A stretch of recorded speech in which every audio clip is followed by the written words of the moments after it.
Boom, boom, boom.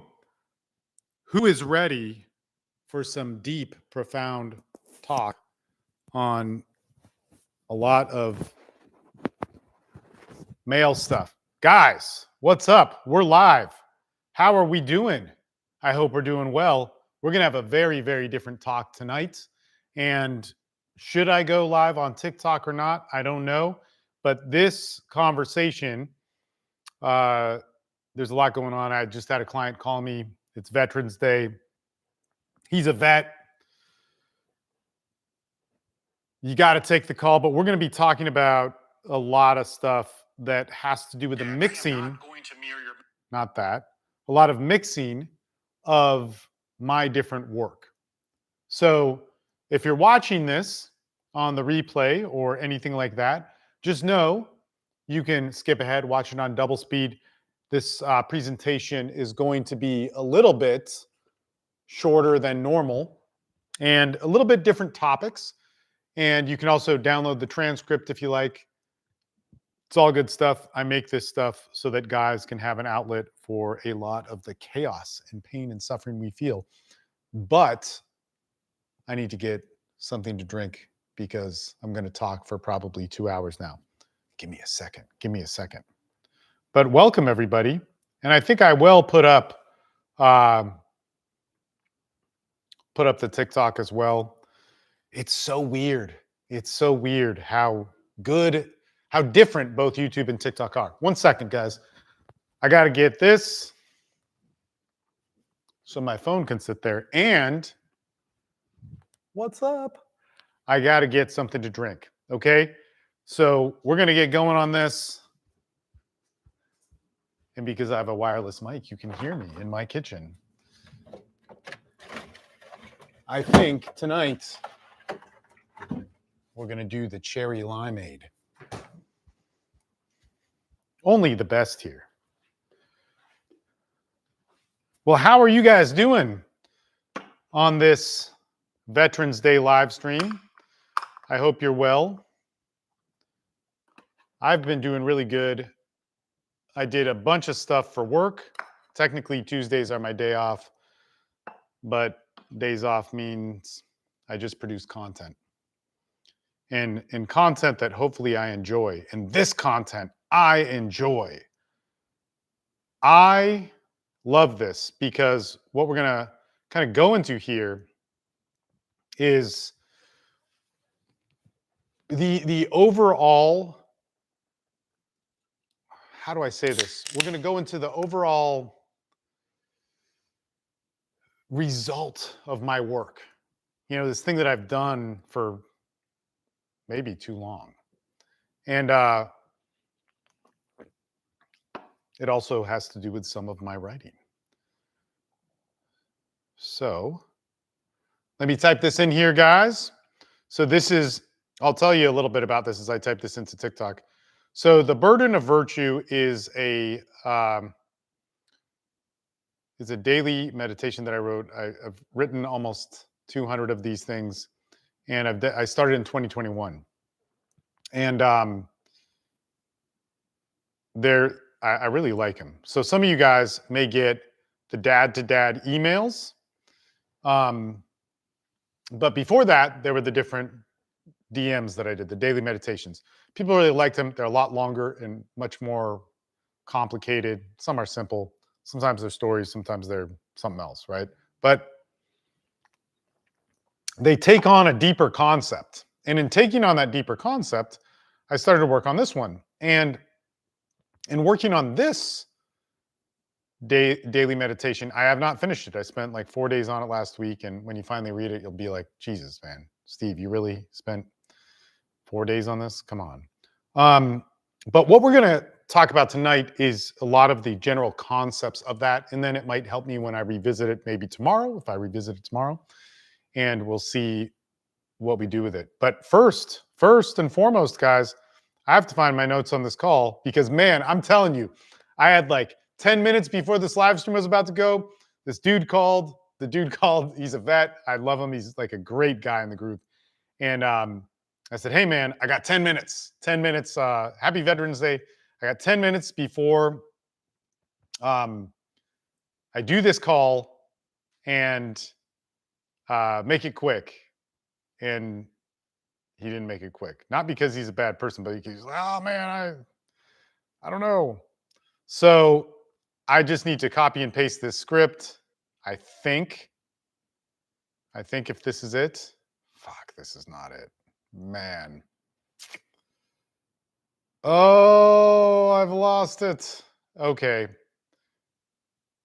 Man, this is what I just got to say, guys. So a lot of people hit me up and you say, I need your help right away. Or you say, it's an emergency, I have to talk to you. And I want to take those calls. And especially you guys on TikTok, you message me, and then if I don't reply back, you then threaten me. Like as if I just should message you back. But I do want to message you guys back. But I definitely don't message you back if you say, I'm just another asshole or something. Like, dude, man, I'm trying my best. I don't see a lot of other people helping. But in all of this, I took this call, and I don't know where the notes are for this. I have the first version of the notes, but I just wish I had that extra 10 minutes instead of taking probably more than 10 minutes to now find it, because I'm talking and all this other stuff at the same time. Bro, okay. Man. Well, anyway, how are you guys doing? If you have any questions, go ahead and ask. But seriously, like, please respect my time. This goes to you guys too, who are on my calls. And I say, I gotta go because I've done 6 hours straight of a call and you showed up for 20 minutes, but you're saying you want me to stay on 2 minutes longer to help you, which turns into 20, and then I can't sleep.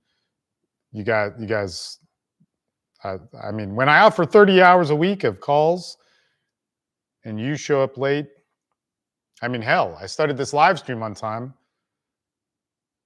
and now we're suffering. God, Jesus, I can't believe this. Man, I don't know where this is. I don't know where I saved it. And that this actually really upsets me because I put a lot of work into it. I shouldn't have taken that call.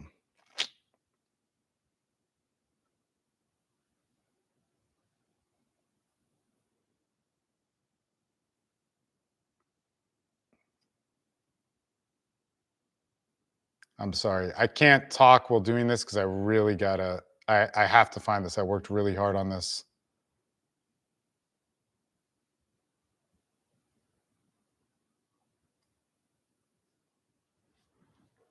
And now it is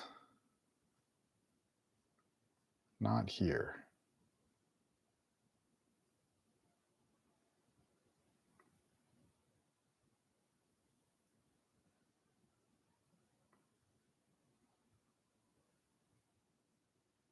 Man, this is really, truly sad.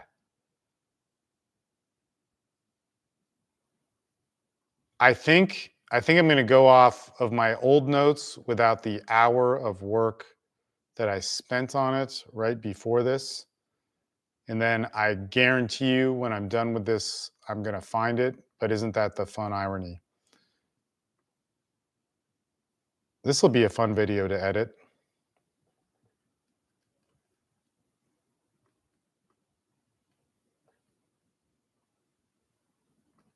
All right. God, man. You know, when you work your ass off on something and you get it down and you're like, man, this is going to be so kick ass. And yeah. All right. All right. Jesus. Enough about me. God, I was so happy about this too. I was so stoked. I texted some of my friends. I was like, this is good. I'm so happy I get to do this one. I should not have taken that fucking call. And it's not their fault. It's my fault for taking it. But it's also my fault for not having this. Anyway, I hope I don't give an inferior presentation. This one was supposed to be short. I've already taken 10 minutes of looking for the material.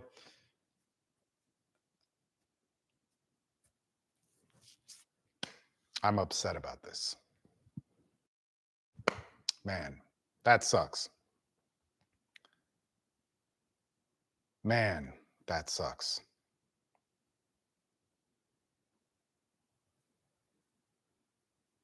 But let me actually tell you why it sucks and it doesn't suck and it has to do with this. I would much rather be a person that helps out somebody that needs help than to do something that I think is important. And I think that that's one of the things that we run into that's missing from our culture, and that we think it's a good idea and we hear stuff written about it. We see stuff written about it. But if you are not a human being, man or woman, that is built by the natural challenges that are in front of him in this world, it doesn't shape you to do anything good. And in doing service work for people, so my job is not what I consider service work. Service work should be for free. That should be anonymous. Maybe you could say this is service work, but in doing service work, part of the beauty of it isn't that you get recognition for it. So maybe this isn't it. And that's real important for me. So I'm super steadfast on this. So when I do service, it's not donation. I can do that. It's not stuff like this where my name is attached to it. It's not something that I should have even an identity in. And of course, you can use your identity if that helps in some way, but you don't use your identity if it's having meaning for it. And that's very much missing from our world. And I think a lot of men don't have that, which is really screwed up. So I'm upset that I can't do my big deal, but whatever, man. I get to be here and do the service of a lot of work that is meant with the intention of truly helping men. So we're going to go off of the old one here, and we'll see what we do with it. God, where do I begin? When I get thrown off, I get thrown off. But so the burden of virtue in hard times is part of a writing that I did that mainly talks about this contradiction of how we find virtue in our world. And I got it while thinking about my friend, actually. And so in the writing itself, we're talking about a man that's in a car. And in what that is about is it's about a person that we meet that has great traits of them, but our world can't see it. When we have that, this repetitious pattern happens the whole time in my work, and it's really such an important thing for me. In fact, this is why I'm upset that the thing that I planned can't really be articulated, because in opening up this thought, this idea, this thing that comes as truly a result of something that I've done for almost 20 years now. I'm 1 month away from it. It's so important to me to share that story. It's not important that I did it. It's not important of some sort of feat. It's an important thing that I got to experience. And to be honest, I wish more people did. But what's worse about this is that in this talk, in this presentation, it's about every single man that was ignored and was invisible. So where this one starts is I was sitting in a car with a man 20 years ago. 20 years ago, and we were just fucking off. It was right when I got started in this whole job. By every measure of our culture, this man was a failure. This man was somebody who, you know, wasn't doing well with a lot of things. This could be with women, this could be with success, this could be with all these different things. And at the time, I didn't really care about that. My intentions weren't to be the best. And back then and still now, you're saying like you're the sum of your five closest friends. And I always hated that because I was like, why would you? Because it almost leads to the idea that you would have friends just so you could be more successful. And that was no reason for me to ever have friends. 20 years later, this man holding the same thing that he had 20 years ago when nobody recognized them has something which is one of the greatest forms of character that I know. That I know, and I know a lot of people here. I know a lot of people who speak on behalf of character or virtue or being a badass or something like that. And yet he blows them away, and still he would be overlooked. Still, there's parts that aren't working so great in his life. And still, you would think that there isn't that much importance to him. And what's also important here is that in my entire career of all of this, I've worked with addicts, I've worked with vets with PTSD. I know a lot of people talk about being a veteran, it's Veterans Day. I'm not by any means. And I work with fathers, men whose lives are destroyed. I work with men who are left alone in terms of dating. You know, I've produced some of the most material, definitely, about dating. And there's actually another niche that I want to showcase or begin and start. And I want to do it so Google will actually like me because all of it was ignored before, and maybe for good reason, but it's horrible. Like, if you're a man and you're talking about sex, dating, and relationships, you are massively suppressed because for 20 years I have, and I have really different, unique ideas on it that are very, very ethical and awesome. But if you're a woman and you talk about it, you're boom. If you're a man and you talk about hating women in that, boom. If you're a guy, and like one of the things for me, and this is a big problem for men in the dating and seduction industry, talking about masculinity, dating, life, all integrated with psychology, it has to be packaged right for you to get it. When we live in a culture where it suppresses so much of this guy stuff, what I noticed in working in this is so many men had secrets that they couldn't talk about. And it's not the same secret that you might think about. It's a secret that comes out when you actually are somebody that listens to a man. And so let's rewind back to this just really quick. In working with men on addiction, on custody, on the forgotten PTSD vets, not the popular ones, working on men on dating, on sex, and addiction and sex or dating, a lot of abuse comes up. In PTSD, a lot of abuse comes up. In working with men on something where they could trust somebody, it was almost as if I was presented different things that they felt they couldn't talk to with anybody. And it's always been weird for me because we always hear in the culture like things like toxic masculinity, when that became a key word or whatever. I was like, what does that mean? And so people then explained it to me. I'd be, oh, well, that's not okay. So men, this was the explanation. Men are toxic because they were taught that from the patriarchy. If I'm getting this wrong, that's fine. But and please correct. I'd love to give you my side of the story of it. But because of the patriarchy, men suppress their emotions. They were taught this, and then they did things that were overly aggressive. They made up new rules about what society would have to be, and then it became like violent, sexual, all these different ways. And so, what would be seen as that's toxic, let's stop it, cancel it, or correct it. And so much of the time, I always heard, okay, they're toxic because they don't express themselves.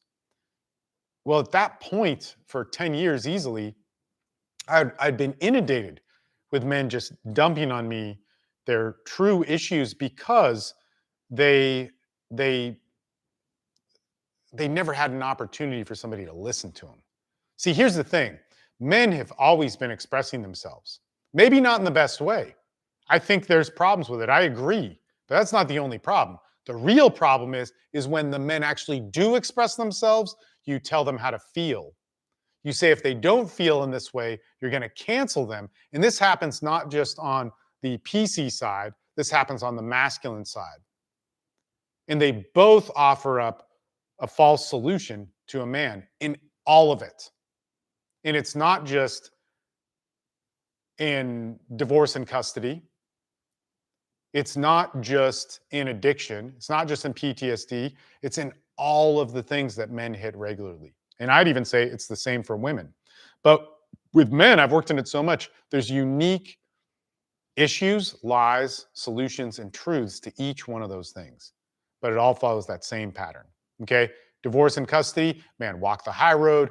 You're going to get over it. Trust the system. Man, just be a good person. All of these things that you want to believe because you would believe them if you had the choice, but they will kill you and wreck you, and you will see the reality of that. To which then the reaction to that is the rebellion, the hyperman side, which the hyperman side is there as a rebellion to the systematic side not working, which is like, none of it works. It's screwed up. We need to tear it down. We need to believe in a new hero that's going to save us because we tried as best we could and it failed. And in that, it's always hard for me to believe that nobody came up with something where it was like, well, this works. We can make it work. And this is what we did in my groups. And there are a few other people, but very few did. Dating, sex, relationships, man, just be yourself. Every single man has a horror story and a deep pain, a humiliating pain with trying to be themselves and having it not working.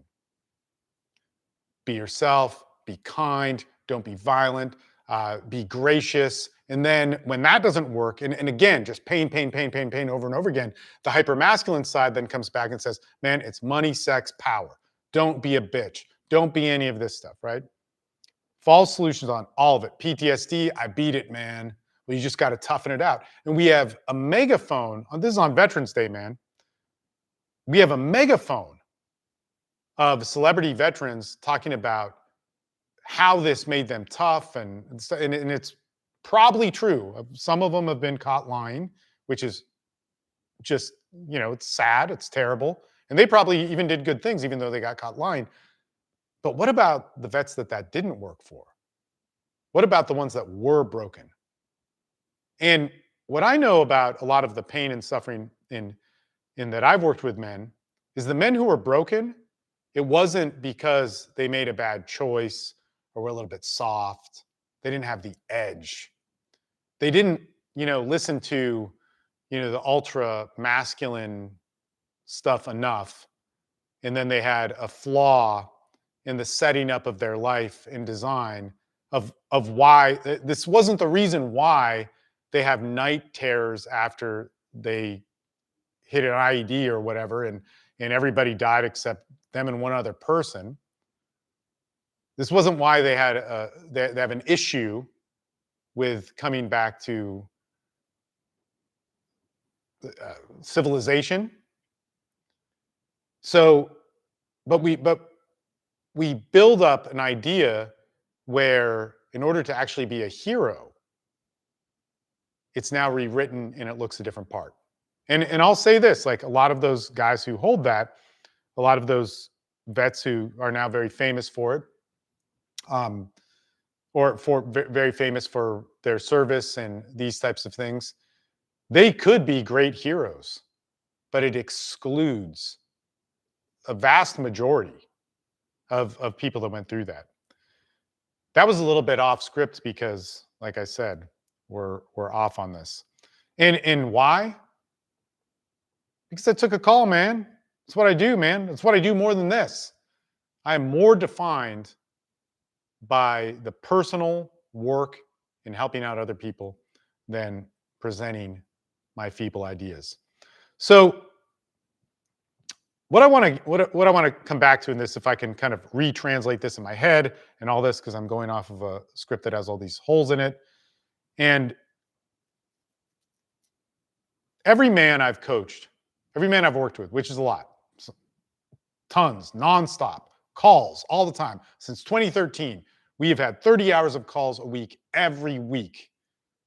We do a lot of service for men who have problems that are ignored by society. Every single one of those men had goodness in them. Every single one of those men had a false solution given to them. Every single one of those men had something that was so awesome, was the real strength, was the real virtue, was the real thing of what we all wanted, that we're sold to over and over again that's fake. And it was never allowed to live.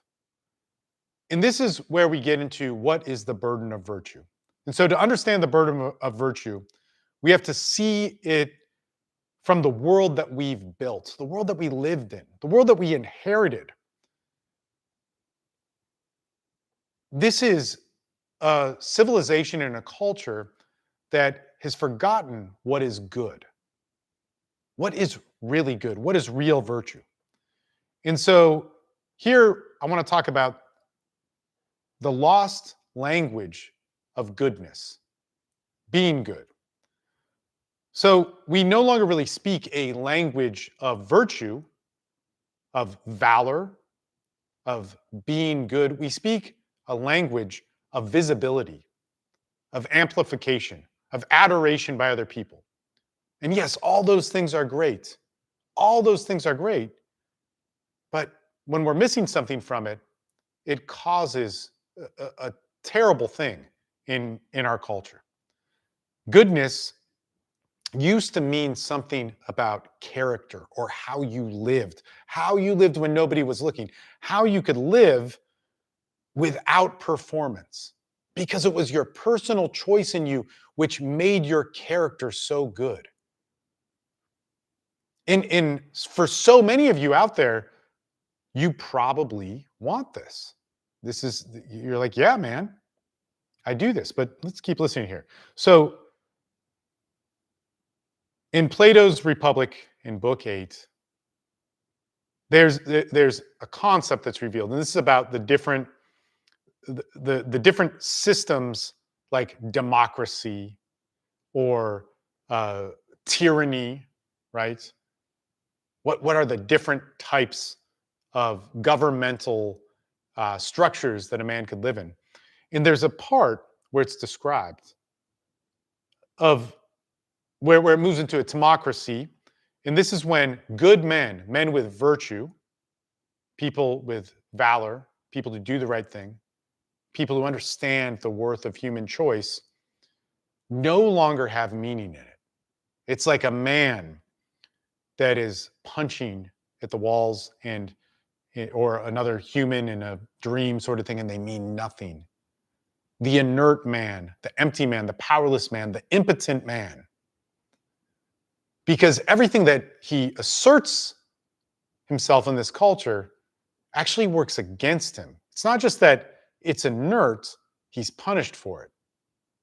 The family court system, addiction, dating, sex, relationships, you name it. War vets.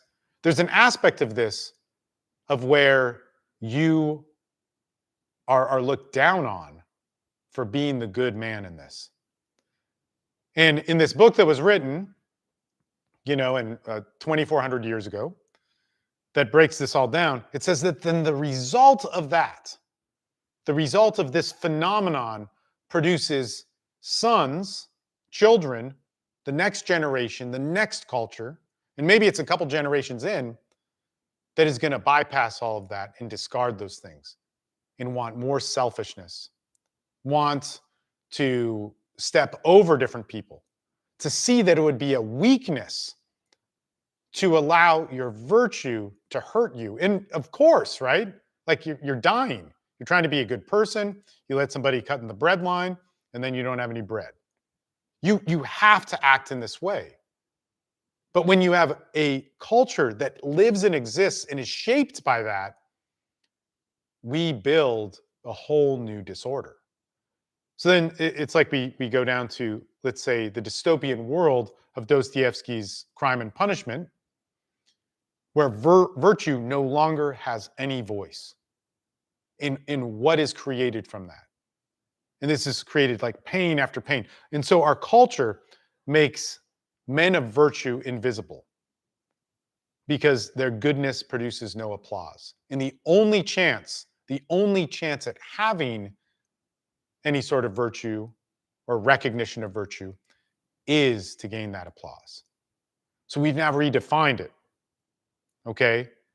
And so in this moment, we reach for things that will save us, like as if it's a life raft, right?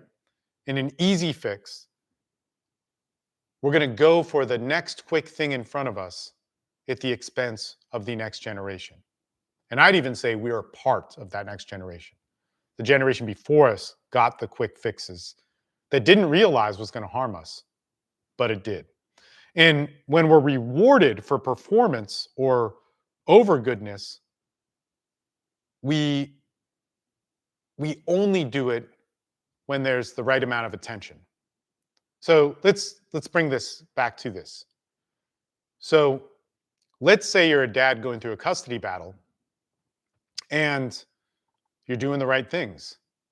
You are straight up punished for that. You will lose. You're being the good man that, whether it's that you're honoring the vow you made to your wife that's leaving, whether you weren't married or maybe you didn't make that vow, you want to do what's best for her. You want to believe in the justice system. You want to not be the man that rocks the boat. And you want to be the man of the good, even keel, because that's the right thing. That's the natural thing you go towards. Or the man that cares for his kids. Your kids might be being hurt by somebody, but when you stand up for that, because it's within a house and it's domestic, it becomes violence.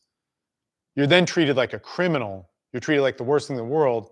Your ex gets a hold of that, she ruins your name. And I get that this happens to women, right? But when you're a man and you look for goodness, and you look for doing the right thing, in many tough situations, you are disempowered for it.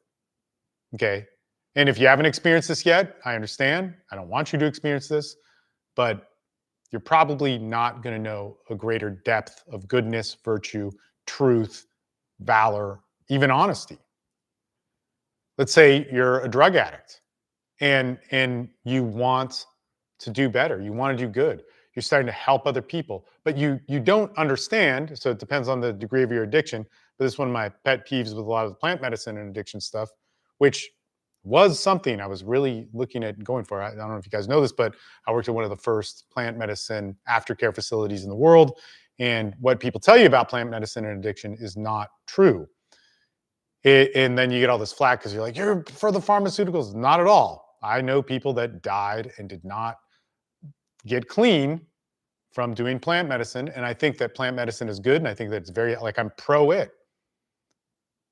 But there's like, if you want to look at the most disturbing sex trafficking, sexual assaults, like everybody cares about Jeffrey Epstein, but they do not care about Ibogaine facilities in Mexico or wherever, Costa Rica, the Bahamas. Like this is somehow like if you bring this up, you're now working for the man, when that is a true story. True, like not just once. It's kind of like everybody who were some of the first people that went to that. Horrible, horrible, horrible things, right? It's totally unregulated. But let's say we have somebody that is an addict and they're trying to do better and they're trying to seek some sort of help and they can't get the help they need and they want to do right. But they don't know how to get a job. They don't know how to apply for things. And society says, well, fuck you. You suck. You're not me. You didn't beat PTSD. You didn't get the fucking right, whatever it is that's supposed to make you so alpha that these things don't fuck you up and you become an addict or whatever your situation is, right? And you try and do good, but you can't get it right. You can't fit into society. You can't get an ID. Maybe you're standing in the wrong place and you do the wrong thing and a cop busts you and you get arrested and you go to jail and you spin off into this cycle once again, over and over again, right? And this is actually, addiction is probably one of the best things is an example of this because addiction has real solutions that work that are documented and they have a lot of lies about them. And so you actually have people who've gotten success. Family court, there are very few systems that could even come close to saying they're consistent enough to guarantee a win. In addiction, I don't want to say guarantee, but you can get clean. You can, and it's really hard. And so you see the full struggle of this, right? In other things, there's false solution after false solution after false solution in this. So when something doesn't work, when somebody's trying to do the right thing over and over again, and they're punished for it, it never works for them. What do you do? What do you do? You lie, cheat, steal, hide, keep secrets, whatever, all these different things that you can do to get something. And when you do that, and you're that person that's low down and desperate, you then start rewriting some stuff in your brain. And we'd call that somewhat of a sociopathic impulse.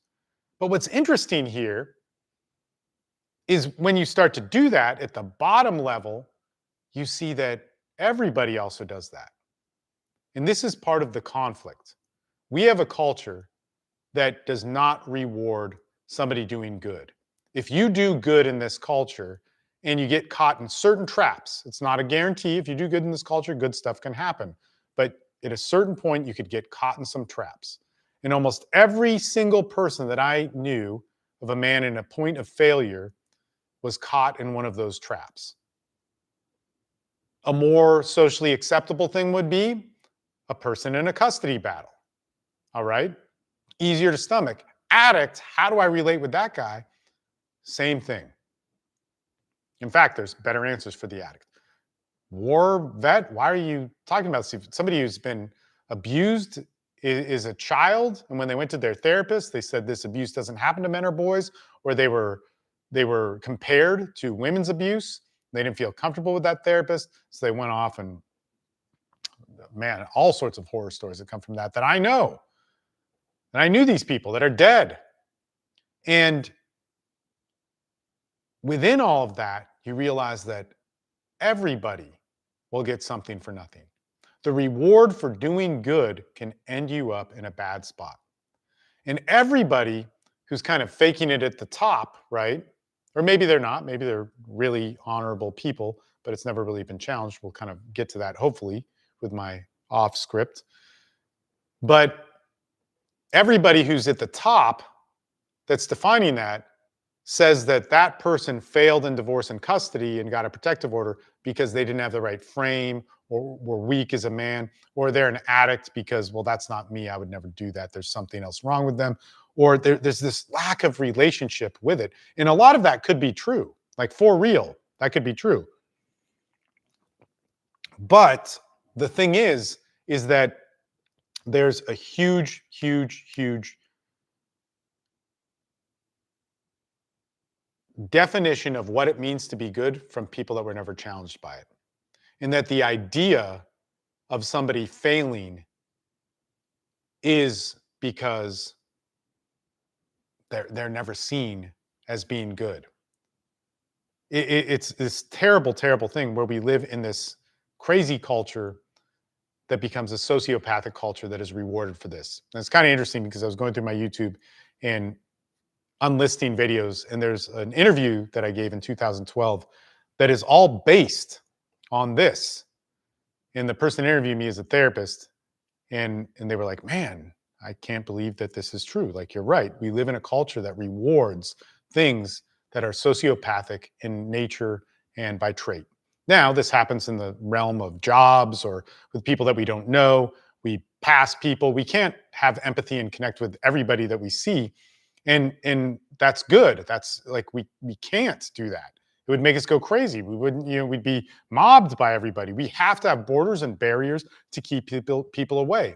Like one of the things that we look at in narcissistic abuse and healing from narcissistic abuse, you have to have boundaries. in our nature of if you just put humans anywhere with a low population density, which is how we evolved, they won't have barriers and borders like we do. So they might build a house in a quarter for them to live in and all that sort of stuff. They may have some of those things, right? But they're not going to be something that keeps them separate to where they don't have to know them. They can keep away from them. And in fact, they don't have the opportunity or ability to ever be able to have a secret, of having a separate identity. They can't have a presentation of Steve this way and Steve this other way. But in our culture, I have to have that.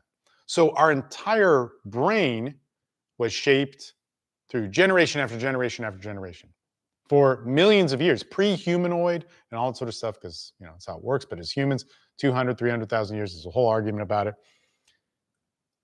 Our brain never had to deal with that until recently.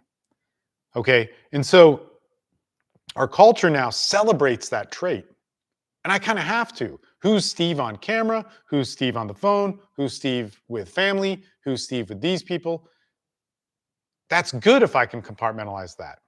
It's good if I can have a way to form and shape my life in the way that I want it, to be able to construct it in a way that has this personality here, this personality there. In fact, when we talk about business, this would be a good thing, right? And to shape something so that another side doesn't ever see the other side. And what would be the definition of manipulation? It's to shape something in the way that you want. That would be it. Shape something in the way that you want. But now I can shape something in the way that I want, and it's a good thing, and it's needed here, but not here. So we have this culture that in many sort of ways, we do these things that could very easily move into what we would call toxic traits. And we've never before ever interacted with these things. And it's kind of interesting. You guys probably don't know this, but I live with a tribe. Somebody argued with me about this. It infuriated me because they just kept doing what we do in our culture. Well, let me win the online argument.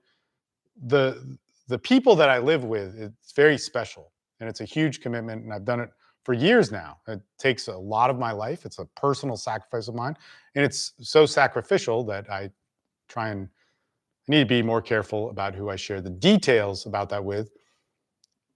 But it's very special, and what I'm asked to do is very, very difficult, very difficult. But within them, they don't speak a language that we would know. They've been isolated. They were never conquered.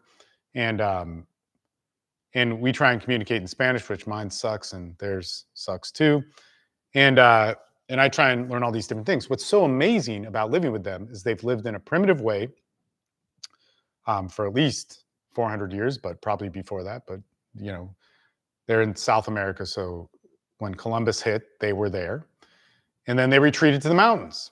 And so with them, you just don't see certain things. You see a lot of other things. You see infections that kill them. You see broken bones. You see different problems that we could easily solve that I would not want to be around, but it's hard to say. But you don't see self-hate.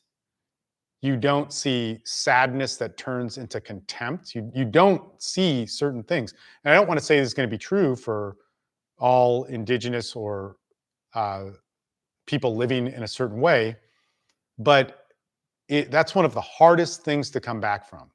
So when I walk back down from that, get on the motorcycle, get on the bus, get on the whatever, and take the long road back, it is actually harder than coming back from a very intense plant medicine ceremony by far every time I go up and down that mountain.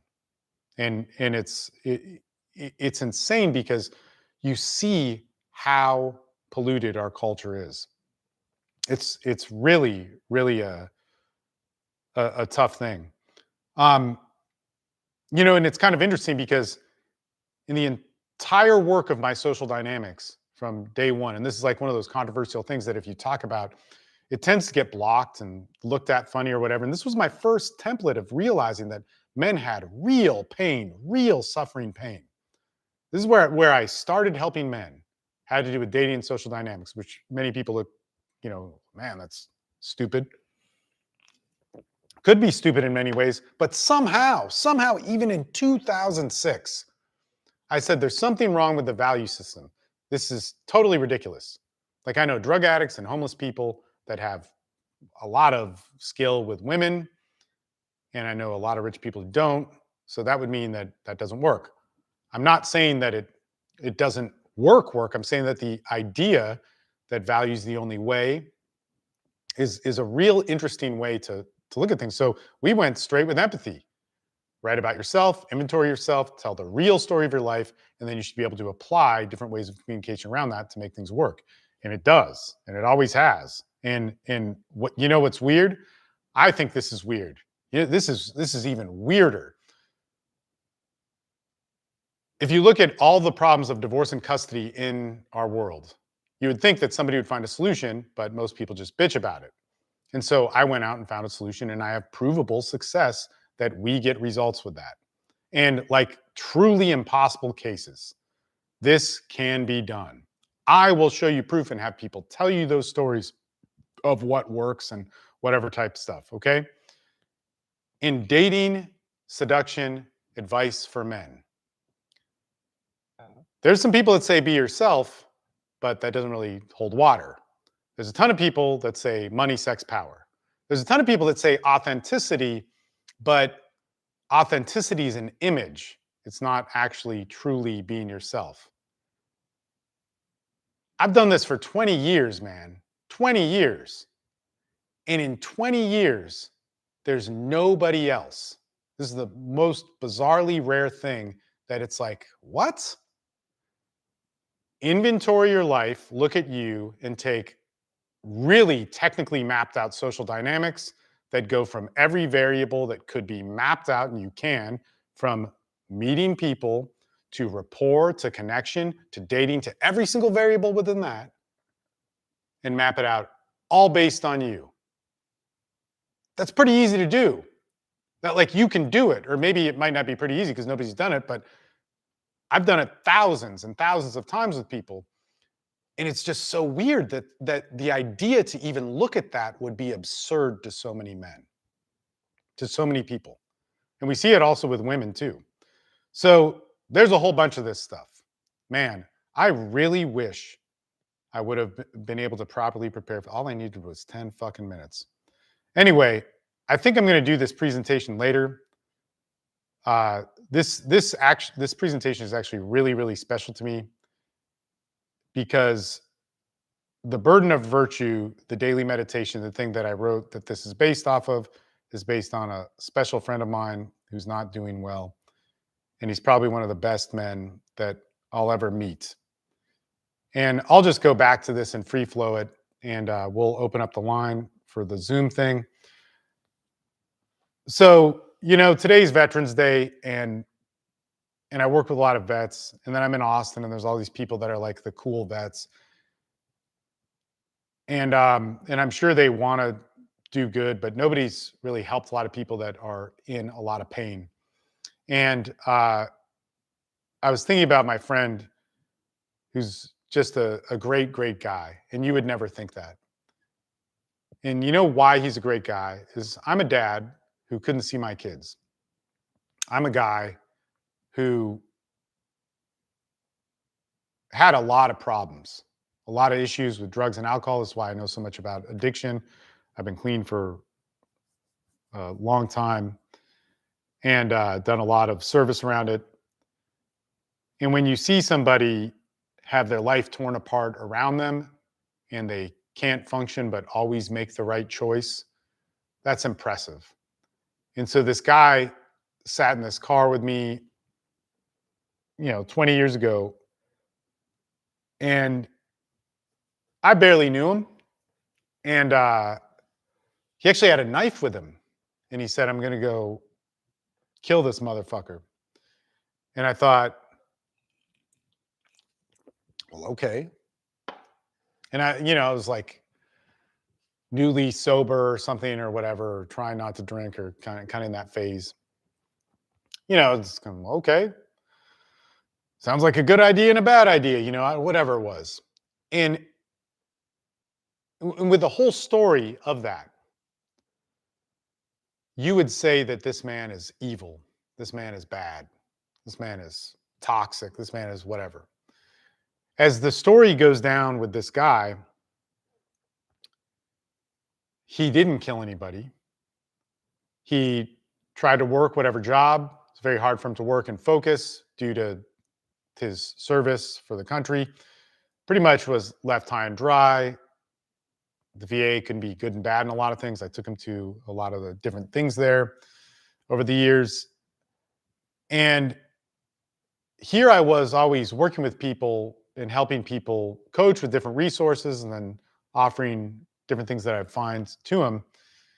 And things kept getting worse in terms of the socioeconomic stuff, all the stuff that we say is cool, all the stuff that gives a value to a man. Now, in that time, I also got to know his kids that grew up, and I know them really well. And I got to know all the ins and outs of that. I don't want to share too much detail, or you can wait for the writing. But the whole thing that happened in that 20-year span was some of the most fucked up, evil shit that you've seen. And in that, maybe he wanted to kill some people. And in that, maybe he couldn't get enough money. In that, he asked for help and didn't get it. In that, he got screwed over in some of the worst ways that you can imagine, in the most humiliating ways. In the community that he had, all told him he was weak in those situations when they never had those situations.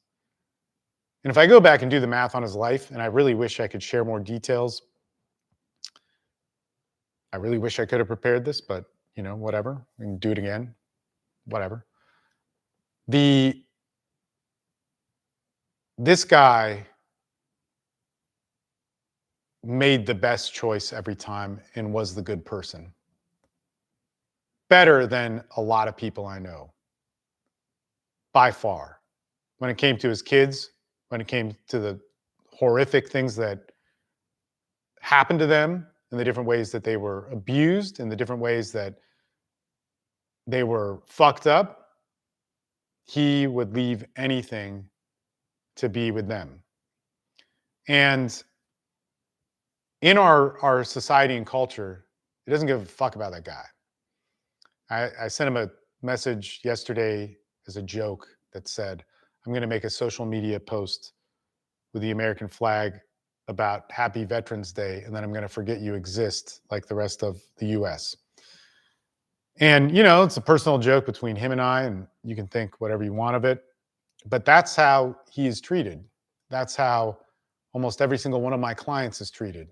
And some of my clients are just stepping into this, and they didn't realize you could be treated in this way. They didn't realize that our society, our culture, our people have built a huge hole, many huge holes that you can fall into and be forgotten about. And what I know is that if that guy ever had an easy break, an easy fix, he could never have the thing that I saw from that first day that I was with him, or not first day, but the early days when I was with him 20 years ago, sitting in a car with a knife as he's talking about killing somebody. He had the same virtue he has today. And part of the reason for this is it's not just you can't have the good without the bad. Virtue, goodness, all of these things, what are they? Truth, valor, honesty, open-mindedness, peace, compassion. These things have no value outside of human nature. They have no value outside of humanity. You could say that, okay, we didn't set fire to the forest, but it doesn't give a shit about any of these things. The universe, nature, whatever you want to call it, these things only have value to humanity. And one of the reasons why I wanted to talk about some of this stuff with Plato and Dostoevsky is they talked about it specifically. 2,400 years ago, Somebody wrote about exactly what happens when this happens in a culture and a society, but all we can think about in the culture and society is the first thing we see, which is going to be politics or your emergency. And what these people are talking about over and over again, and it's not just them, it's many, many great, wise thinkers in every culture. If you look at stuff in Islam and Sufism, if you look at stuff in Hinduism, if you look at in Buddhism, these things are there of where when we enter into these points and times, these people are made. And then the people get hysterical and reactive and say red, white, blue, or whatever is the enemy, and we get hysterical over it. And when I think about what makes these valuable things, what's the most valuable thing about humanity? Is it our freeway? Is it our government? Is it the court system? Is it a product that somebody made? Is it the amount of money? And those things are great, right? But once again, what is the most important thing? And there's this longing that we all have of being better, this longing, this ambition that is within us, that is before society and civilization. And in that longing of those different things,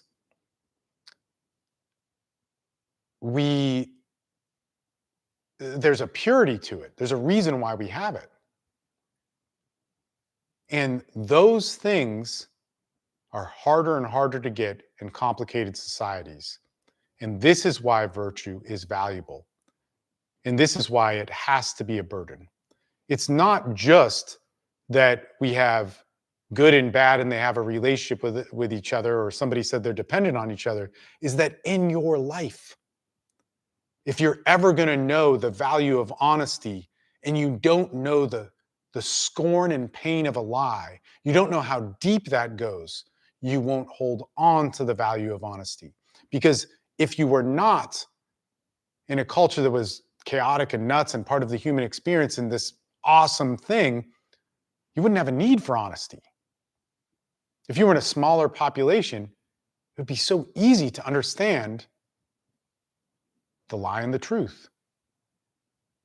But we can make it go deeper. And so when this pain happens to us, when you lose your kids, when you're an addict trying to get clean, when you're somebody just trying to get by, this is where we have the only road to walk, and that is the one within ourselves.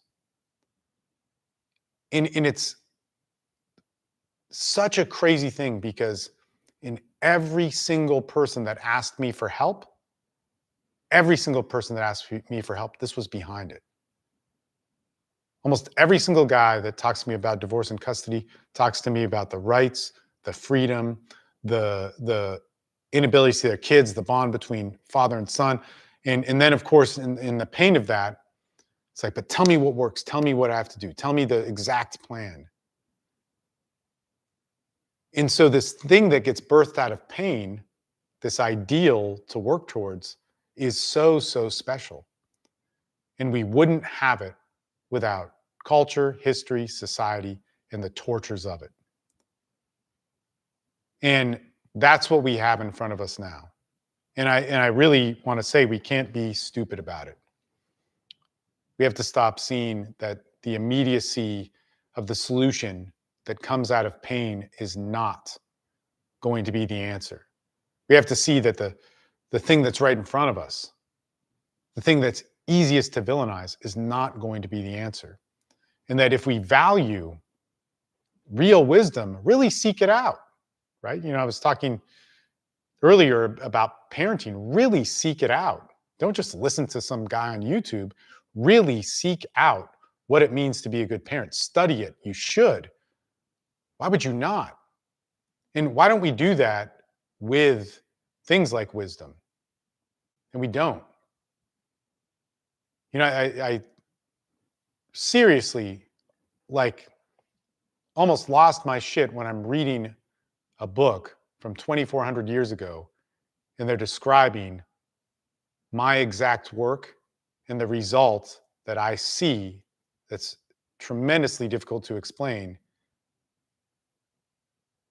How did that happen? what is the level of ignorance that we accept in our culture, and it's and fuck the culture as individuals. It's a terrible, terrible thing. In any case, I will say that I need to turn my phone off before live streams, and I'm going to send out the link to my email list. So this will include the total email list and not just the paying members. To get on, we're going to open up the Zoom line and we can talk about anything. So if you have something in terms of custody, something in terms of whatever it is you want to talk about, if you are on that email list, guess what? Hold on one second, I gotta look at this. Okay, that's right. You are going to get an email and we're going to open up the Zoom lines and we're going to talk. And it is an open line. And man, let me just say this from a personal standpoint. I will never complain about my job because I really like doing it. I really, really do like working with people. But the thing that always fascinates me the most are the things that I get from the jobs. Like one of the reasons why, so I don't think a lot of the stuff that I've done is special. Like I don't understand, like most of you guys don't give a shit that somebody would create a social dynamics thing that nobody else did. And hey man, I agree. Like, why would you give a shit? But I did. Now, what you might give a shit about if you're watching this is a system that actually works for divorce and custody for men. And I don't know why or how I did that. I don't know why somebody else didn't do that. So it's kind of like one of these things. Man, I really, really screwed this up. It's kind of like one of these things where you're like, all right,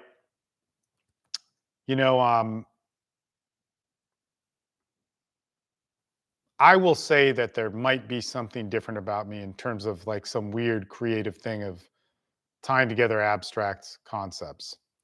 But I can't understand why somebody else didn't do this. And I can't understand why more people don't do this.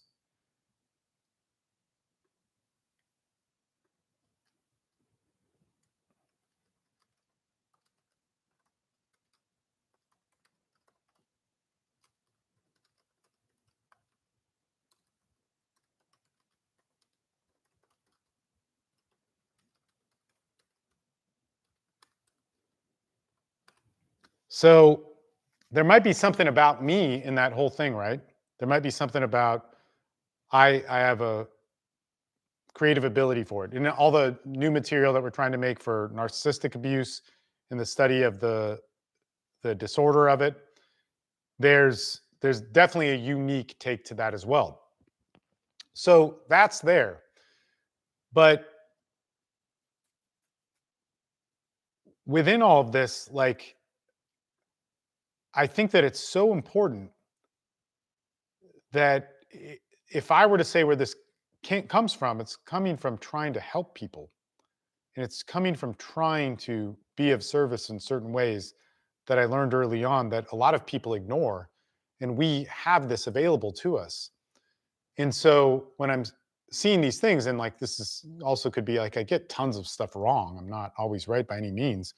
But when I see certain things like this, like a pattern that's happened in history so many different times of where, we get in reactive and desperate times and we do need to act on it. I mean, look, family court is a great example of it. If you need to strike, you need to strike. In family court, you almost have to have a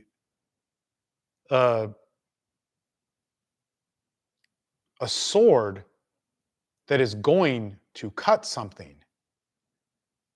Like, so family court, there's always going to be some sort of pain that is going to come.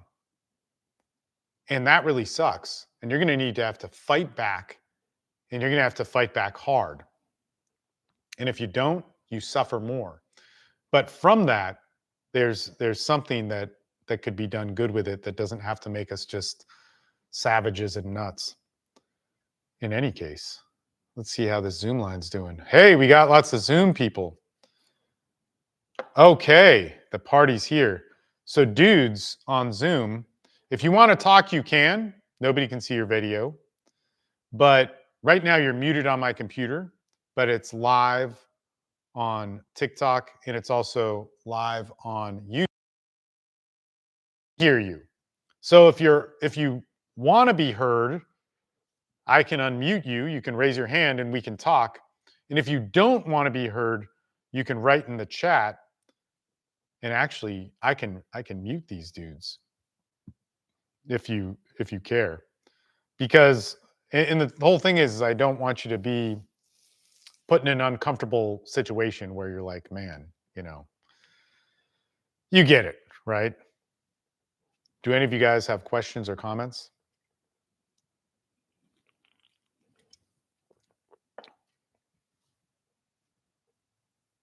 Just a thumbs up? Man, look at you. So, hold on. I got to unmute you. You cool with me? Here, I'll unmute you. I'm just going to assume you're cool. What's up, man? And I'll only call people. Steve-O, listening. I'm in. You're the best. Oh, well, thank you. Thank you.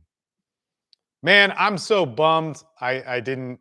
So what happened in this, you probably weren't watching, but somebody called me right before this, and it's cool. Like, I took the call from him because I took the call from him, but I was like, man, it must be important. But I had a new script for what I was going to go over, and it's a pretty together thought, and I couldn't find the script. I still can't find the script wherever it was on my computer when he called, because there were multiple scripts that I went through, and this was the last one, and I found the first one. I was making everybody wait on the live stream, and I was like, well, I'll wing it, and it didn't go so well, so I'm pissed. But I'm so bummed because it's such a special thing. But it's always more important to take a call from somebody who needs it.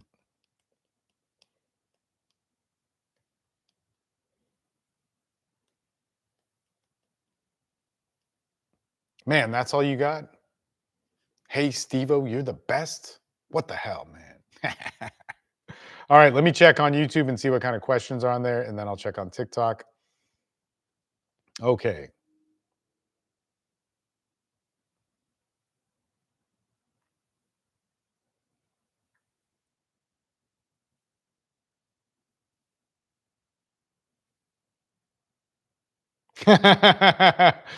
There's dudes writing in on how I could find. No. So the problem with the script of what I couldn't find is I was running it through different chat GPT windows and I couldn't find the window. And I'm not even gonna look now because it'll just piss me off.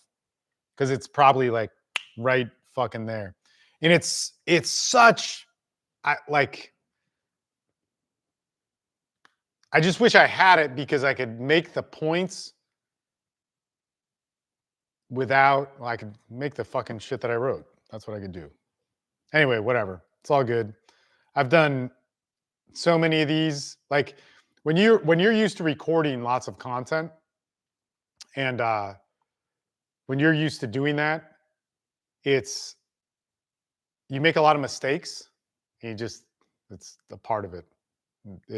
It's upsetting in the moment, but what's the point of the job?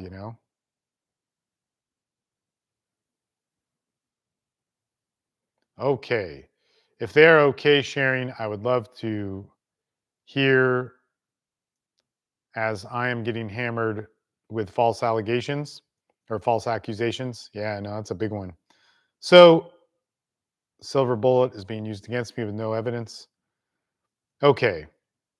I'm looking to get equal shared parenting time.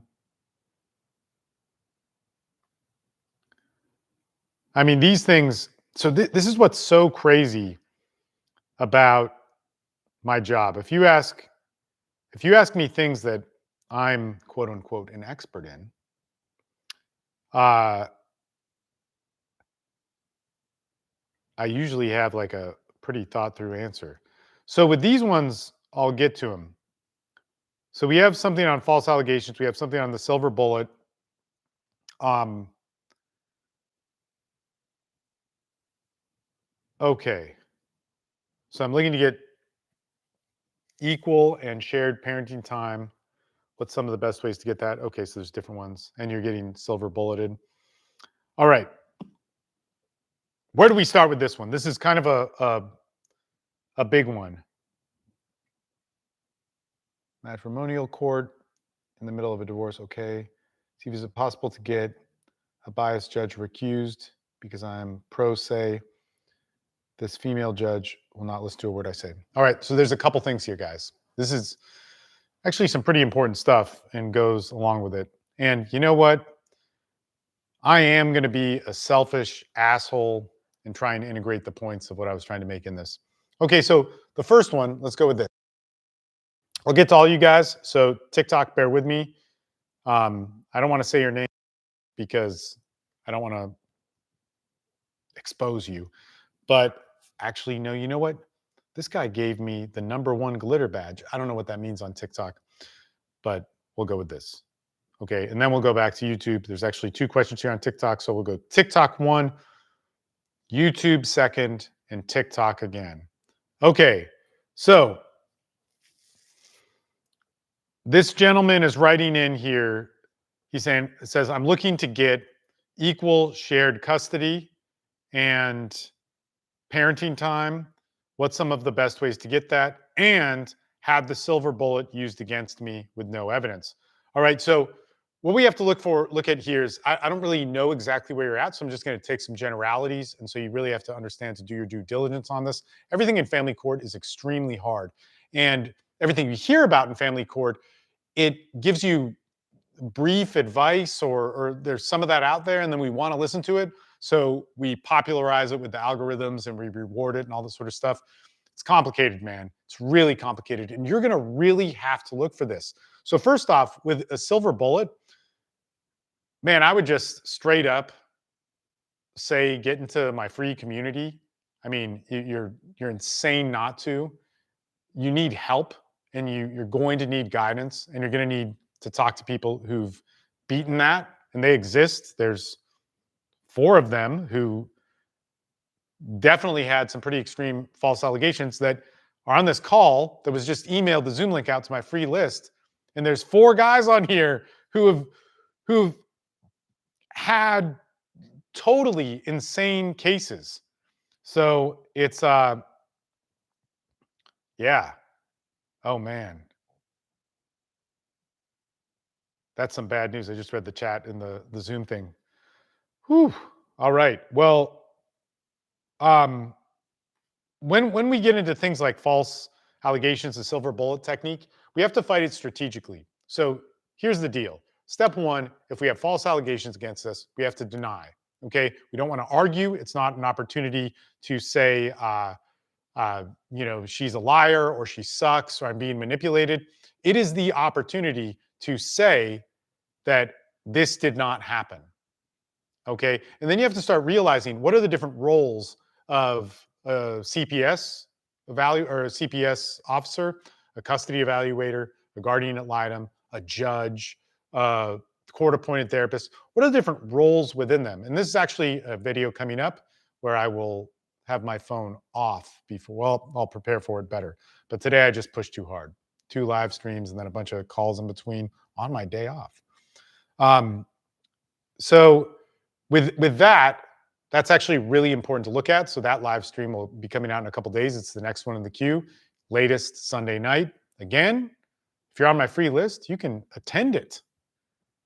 But an interesting thing about TikTok is lately, I don't know why, the people who are on the live stream don't come from TikTok who sign up on my email list. And it's like, Why would you not do that? It's just you'll get an answer in a direction that works, but to each his own. So when this happens, you have to look at what are the roles of these different people, and you have to know them. Hard. I get it's hard. I get it's really, really difficult. I get you don't want to do that. I get you don't want to look at anybody in the state coming in between you and your kids.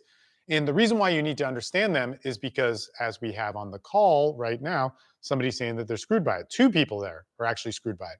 So GALs, custody evaluators, things can go wrong. So what do you do when they go wrong? And there may not be much, but maybe you can get another third party. Maybe there's ways where you could dispute it, you could contest it. There's all sorts of different things of where you need to counter these in the right way. And a lot of times it's not a counter in a way that you would think, right? And so you have to study each and every single one of them. Wait for that video to come out. It's like a 90-minute video. So I'm not going to talk about it now because I do want to sleep. And then we have to go, okay, silver bullet, we're going to combat it with our third parties and denying the incident. Anything else we shut up with, which is hard to do. If we want to get fair equal custody or shared custody or whatever it is we want, there's a couple different things here. And this is kind of interesting. We have to think, if we're constantly being attacked and we want to go for shared or equal custody, that might mean we have a chance to lose that. We might be scraping back just to get supervised visitation. So we don't want that, right? So what's the best angle to get shared and equal custody? It could be, and we have to think this through, like again, when I'm talking about the stuff with Plato and all that sort of stuff and Dostoevsky, we're going through problems in our world right now that are mapped out in a book that was written 2,400 years ago. It's one of the only books that was written back then that we have, and it actually says what's happening. But people won't look at that. Like people just want to be hysterical, right? Which I get it. You're starving or there's a bad thing happening. You're going to be hysterical. So we have to start looking at what does work here. So what I'm going to say, if we do need to take away custody or threaten that, would it be better? And you're not going to be able to decide this on yourself. You got to get a team of people around you. That's how you make this decision properly. Would it be better than to give back custody once we get it? And this is something that was proposed to me way back when. And then there was all this moral conflict of what was right and wrong. Black and white, aftermath, sometimes it's the right decision. You can't decide right now, but that could be an option. And you have to build trusted people around them. And they're going to need to think for you, or you need to have trusted people around you. And they're going to need to think for you. And that's really, really, really important. Really important. Because if you don't have that, then you're going to react and you're going to start to think, well, I'm going to do the right thing. And the right thing will screw you. It's not because you need to be mean, and it's not because you need to be mean or disrespectful to anybody. What I'm telling you is you need to have some form of experience and experience with people, experienced people around custody help navigate you through this. So in that situation, that's really, really important, okay? So how do you get shared and equal custody and parenting time? Watch my videos on evidence. If I were to tell you, I would need to know about your evidence. Watch videos about third parties, okay? And even though we're going to record one in a couple of days, there's a ton of videos that talk about it, okay? But what you're going to need to have is what's going to first make you a good parent. So a general rule, right? First makes you a good parent. You're not even going to talk about them being a bad parent or evil or lying or silver bullets or whatever. How are you a good parent? How are you qualified to be a good dad? Okay, so that's your first argument to say what kind of custody you want. If you're defending no silver bullet, that's a whole different conversation, okay? And then you need evidence to show that. Now, if you want to say you're a better parent than her, so she's a bad parent and not qualified, you have to do that within the language of the law through evidence. So what's the language of the law? Well, you look at the statutes, you should watch family court, you should watch how people lose custody, and you see, do they have that? And if they really have that, you find the evidence towards it. Now, when we get into the crazier game where, again, you really like, please, like, man, guys, it's free. Go to the direct.me/Steve Maeda link, and you get on the high conflict portal, now community, with actual interaction for free. It, like, man, I don't like these guys here. There's dudes here on this call. There's 5 guys or 4 guys. All of them have had crazy false allegations. They have parenting time with their kids. And 2 of them, 3 of them, 3 out of the 4 started out in criminal. And man, you could publicly talk to them right now, but you're not on the email list. Just like, man, what's wrong with you? I don't know how to say this. I mean, sure, you have a free choice, but you want to see your kids or not? There's 4 dudes who did what you're trying to do. Okay, cool. So it's a complicated thing with that, and I don't know what evidence you have. I don't know, what you're trying to get in terms of parenting time, and that's the tough things. This is why I say sign up on my email list so that you can come on a call where I can talk to you, because in reading the messages, I can only know so much. And oftentimes there's a delay in you writing in, so it's tough. But look, man, that would be my 2 cents on that. What was this next one? This next one on here. Okay, man, thank you. I appreciate the help. My case is insane. Dude, man, they're all insane. Oh, man, it's so crazy. Okay, can I get links to these? So I get it. You may not have watched my channel, but if you go, yes, you can get links to these in almost every video I post. They're there. Direct.me/Steve Maeda. If you go to my TikTok profile, you can get a link to it there. I'm going to YouTube. Okay, Steve, is it possible to get a biased judge recused because I'm pro se? This female judge will not listen. Okay, matrimonial court in the middle of a divorce. I'm up against the highest paid attorney in the city, and the judge mirrors everything he says. She has denied every motion I've put in front of her. Okay, if there was a party with every type of lawyer attending, everyone will try to avoid family lawyers. Yeah, okay. All right. There's a lot to this one too. So guys who are watching this, like, again, you're more than welcome to join the free call who was signed up to my list, and you can't join it now. But I mean, the email went out, and I could much better answer these questions live with you and not over chat, because there's going to be things that come up. So here's how this happens. So in this question, we're going over, can we get a judge recused because they're being biased? And he says there's a female judge and they're not listening to anything he's saying. He's going in pro se, and he's going up against the highest paid attorney, or the attorney that charges the most in the area. And they're eating his lunch, man. So this is a common thing that comes up over and over again.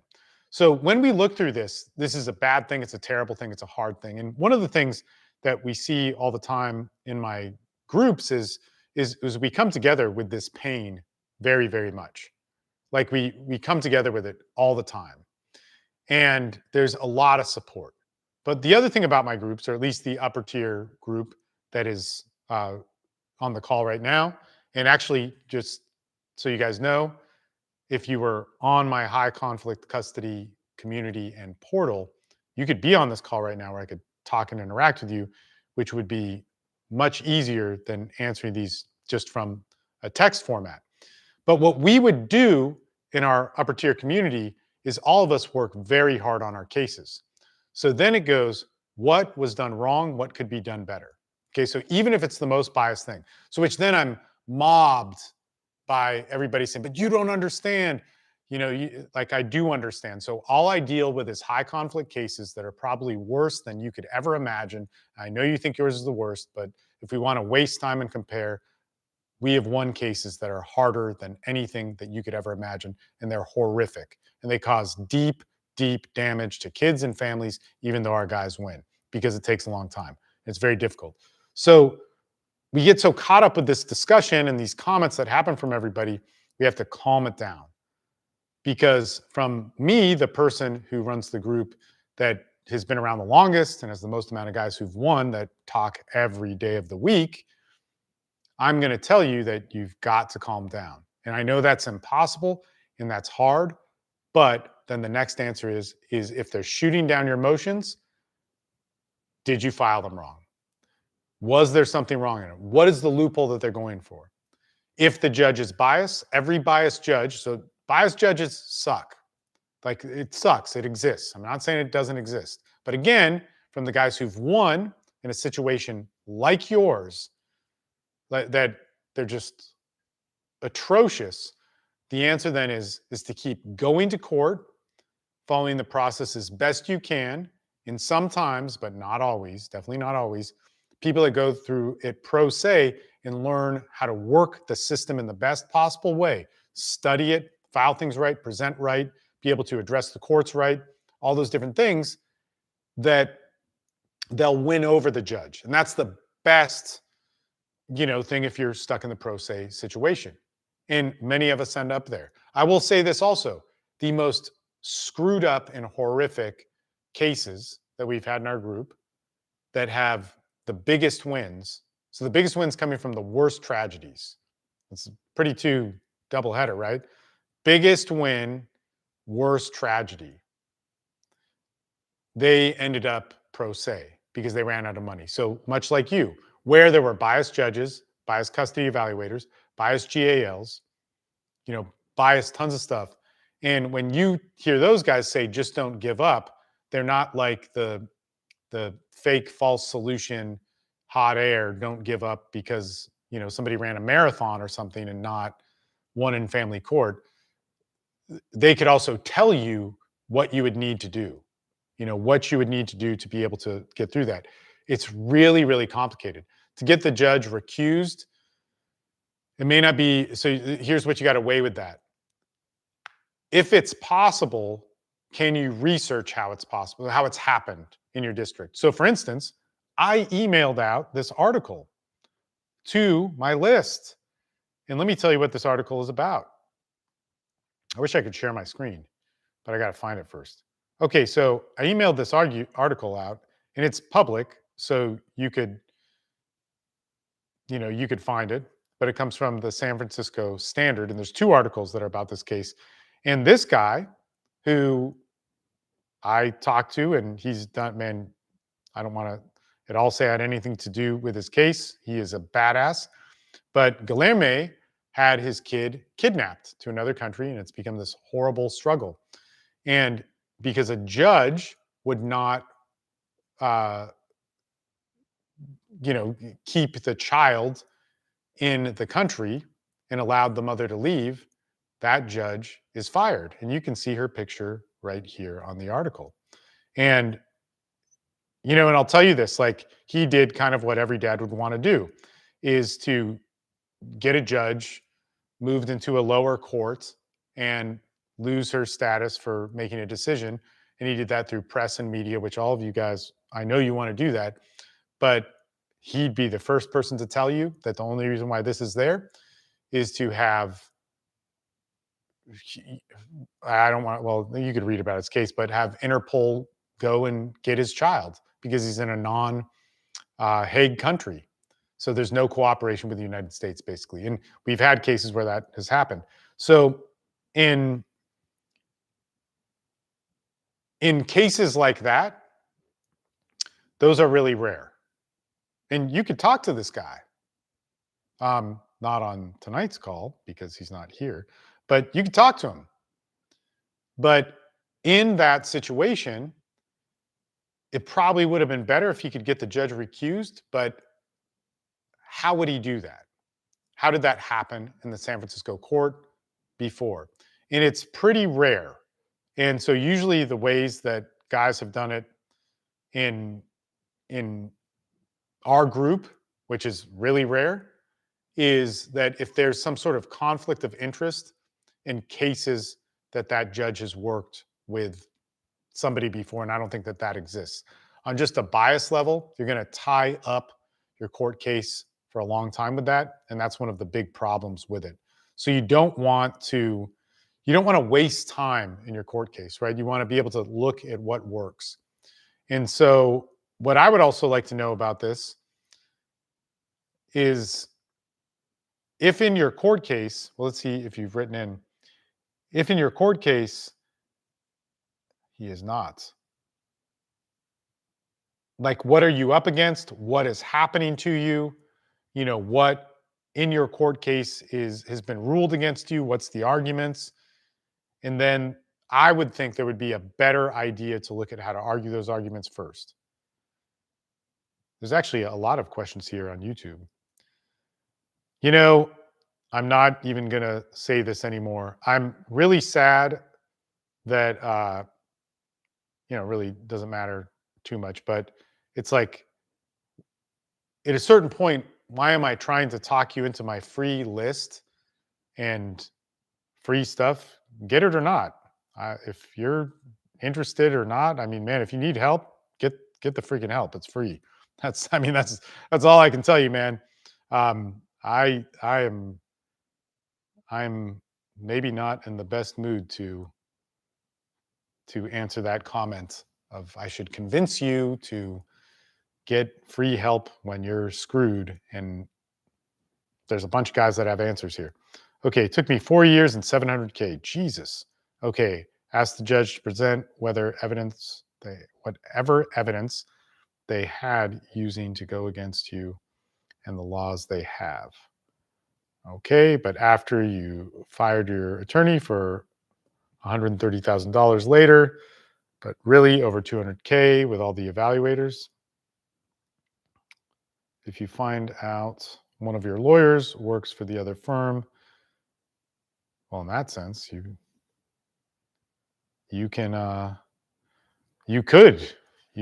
that is conflict if the attorneys are working with your ex. But if they worked in the other firm when she wasn't there, that wouldn't be the case. Okay, if there was a party with every type of lawyer attending, okay, yeah, I read that one.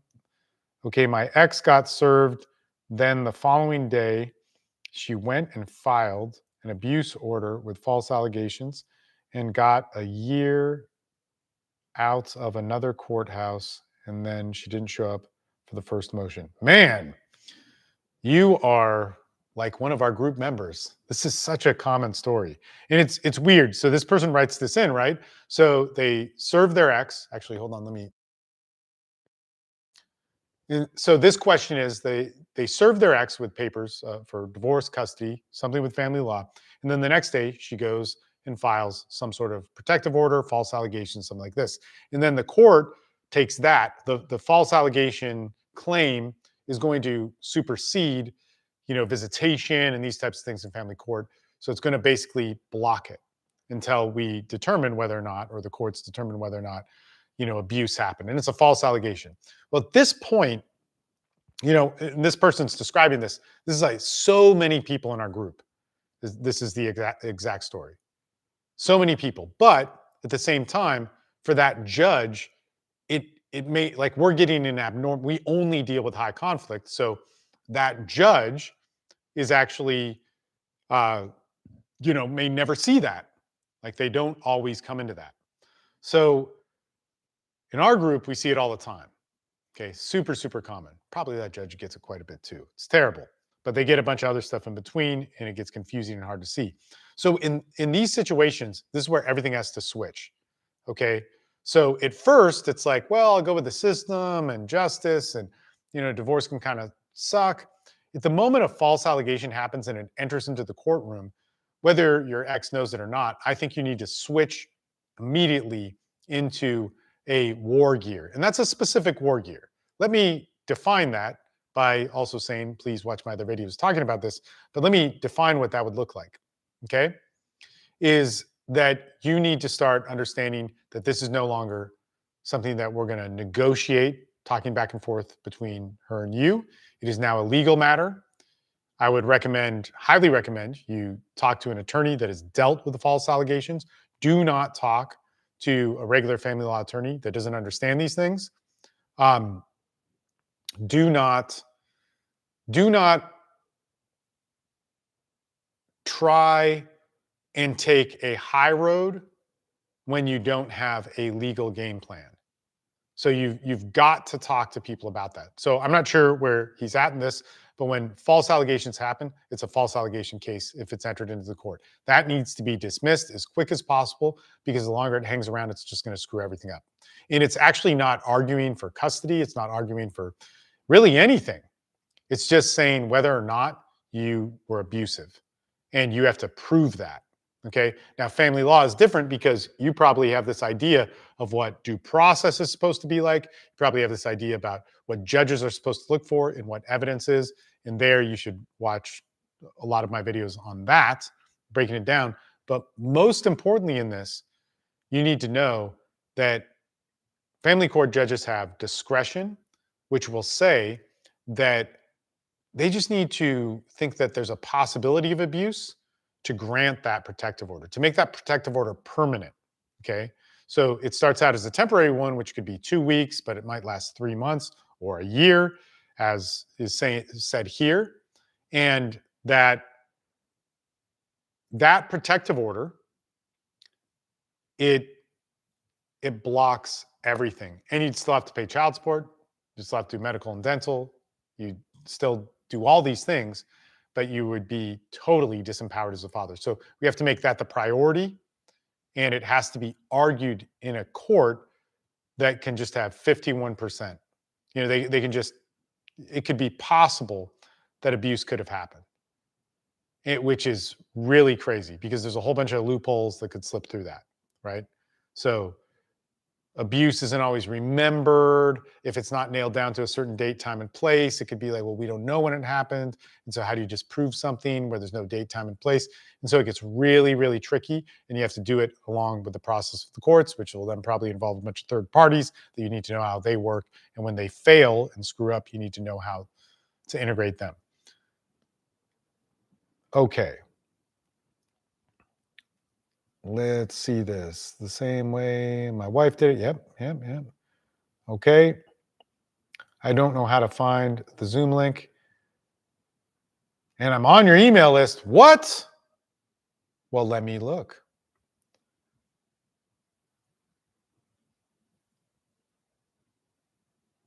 Went out.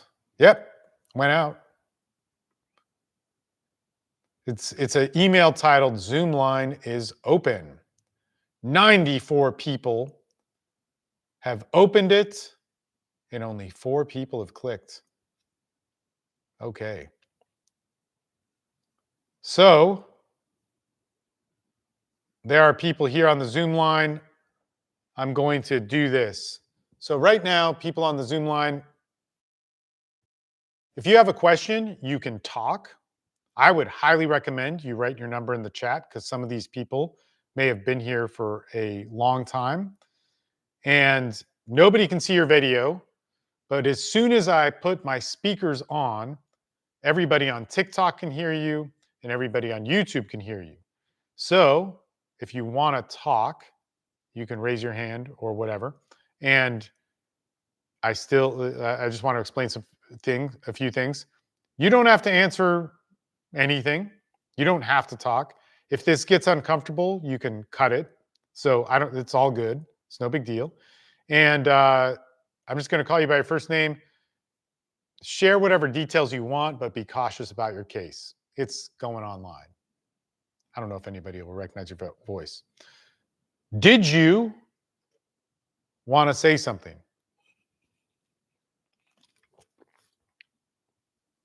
Yes or no? Give me a thumbs up or something.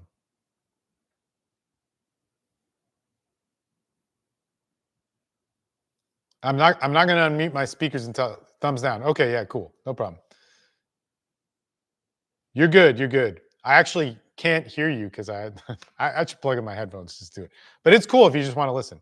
And you can also write in a question if you want. It's just easier if I can interact with you in real time. I'm going to check out the YouTube stuff to see what other things. Man, I'm sorry if you can't find the Zoom link, but it is there. Oh, okay, found it. In your spam. What the hell? She got granted from another judge, had no contact for 6 months, and she got granted. Okay. No case at all. I have parenting time. Yeah.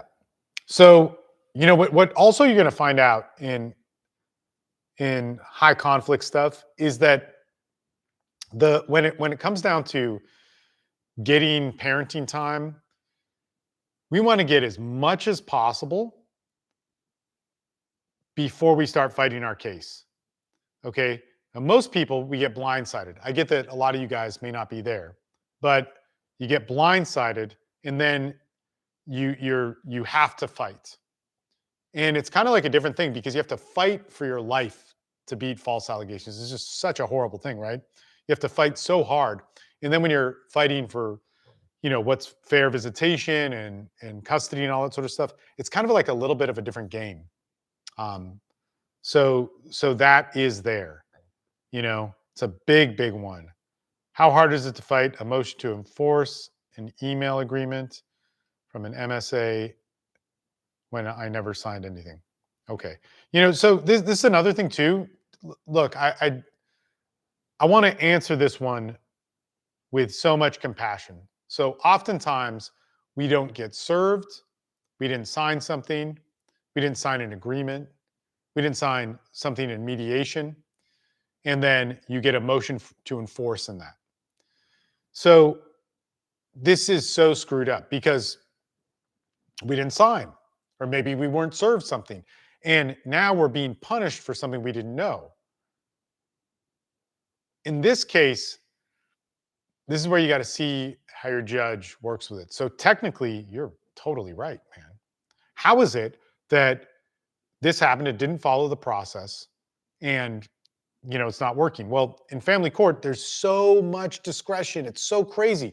In family court, judges can improvise so many things and they have so many cases and they're so inundated that sometimes they don't care or overlook it. It should be against the law. It's against the Constitution. Doesn't make any sense. But what you need to do here, and again, don't just listen to me. Please, hire some consultants to talk about this. Hire people who've worked with this judge. This is the best thing you can do.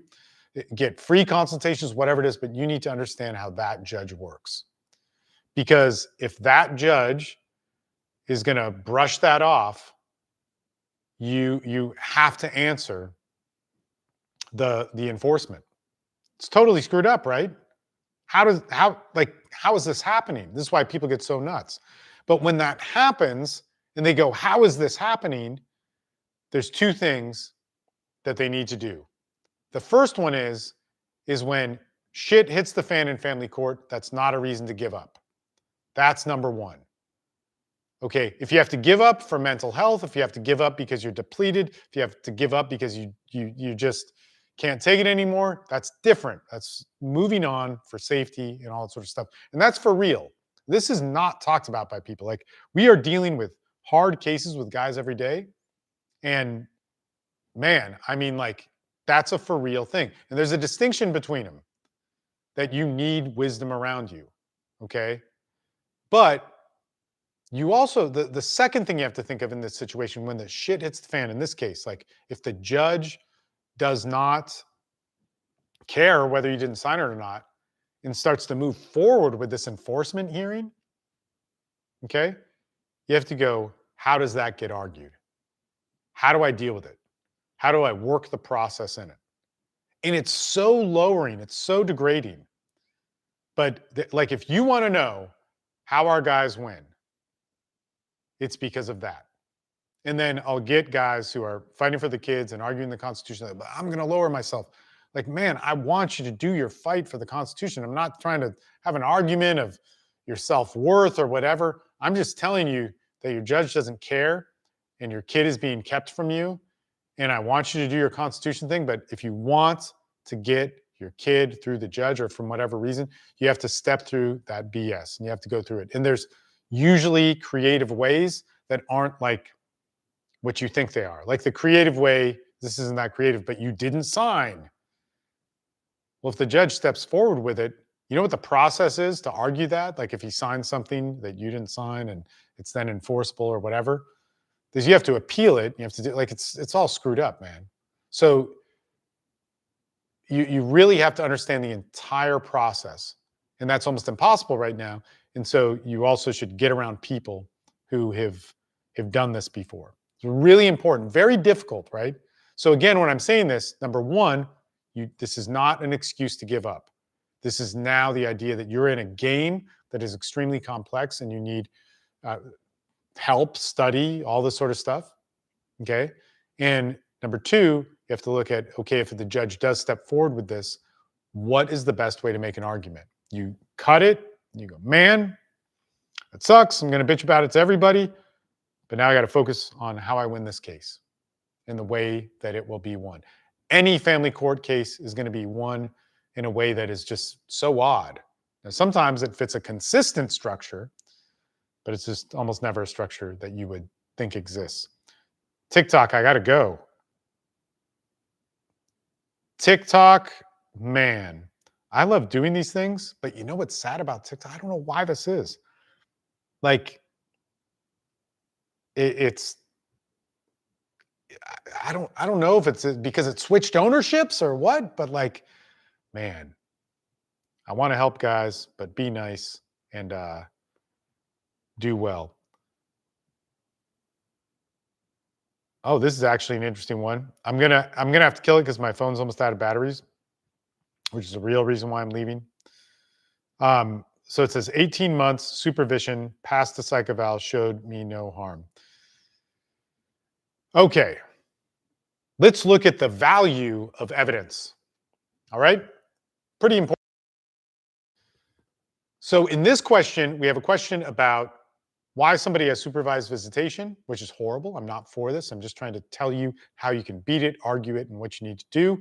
Okay. And all things you need to double check, all things that you should hire the best people on and not listen to some guy on YouTube or TikTok and just leave it at that, right? This is to help you get started, to motivate you to learn the law, which comes from my group, which has tons of experience. But you can't consider this to be legal advice or something that you're going to just take it and be able to run with it. You're going to have to work very, very, very, very hard at this. So 18 months, supervised visitation, got psych evals, and they came back clean for you. This does not mean that you're not dangerous. It means that you don't have a mental issue, but if there's another way that they're producing evidence that you're dangerous, which I know it's unfair and it's totally screwed up, but you have to think how they're thinking. You have to get that there. And again, on the outside, when we're watching this and we don't know your case, we don't know you, we could all say, okay, that's what he needs to do. And especially in our group, we see it over and over again. Okay, that's what he needs to do. Now we have the empathy because this happened to us. And we know how painful it is. So we get how hard it is. But this is why when we're working our own cases, we can't think clearly. We have a whole narrative of male reactivity and female reactivity defining and giving advice on how we need to think about the family court system. And this kills us. This is what a lot of my talk was on tonight that kind of flopped, was that we need to start having better ways to find wisdom on this. And we can't be reactive because we make huge mistakes.